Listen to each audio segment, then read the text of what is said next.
Esizdami? Alifboni 4 qismga bo'lgan edik. Bugun ikkilangan unlilar haqida gaplashamiz. Oddiy unlilar 10 ta bo'lsa, ikkilangan unlilar 11 ta.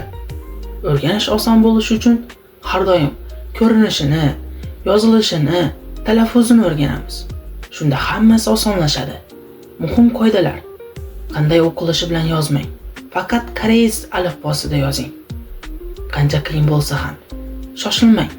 Hech narsa tezda bo'lmaydi. Yodlash bilan cheklanmang. Tushunishga harakat qiling va o'rgangan narsalaringizdan rohat oling.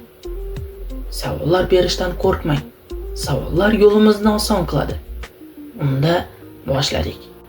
Va ya'ni bu unlilarni eslagan bo'lsangiz, O bilan A ni birikmasi, ya'ni qo'shilib tez aytilgani.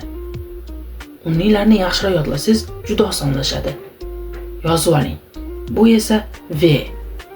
Va harfini Y bilan aytamiz. V. Uchinchisi O qo'shilgan E. Tez aytilsa V bo'lib ketadi. E'tibor bering.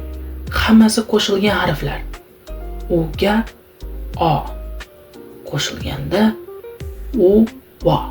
Tez o'qilganda va. Bu esa V. Bu kam ishlatiladi. Bu esa V. U bilan I tez aytilganda, U I tez aytilganda chiqadigan harf V. Juda zo'r. Davom etamiz. Bular yozilishi A va I qo'shiladi, faqat o'qilishi E harfi chiqadi. Bu alohida harf E deb o'qiladi va bu I bilan E ni qo'shilishi.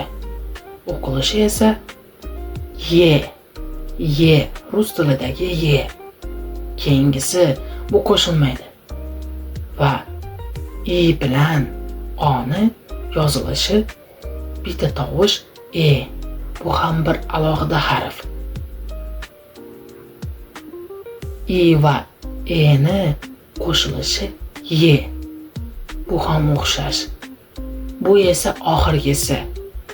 Uy.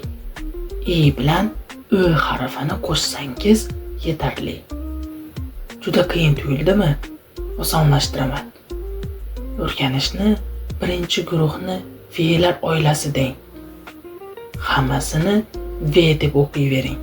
Keyinchalik farqlarini tushunib yetasiz. Ikkinchi guruh Y. Uchinchi guruh esa E. To'rtinchi guruhni esa 4 ta harf deb biling. Va, vo, vi, uy. Osonlashdimi? Albatta buni ko'proq yozing. Rahmat katta.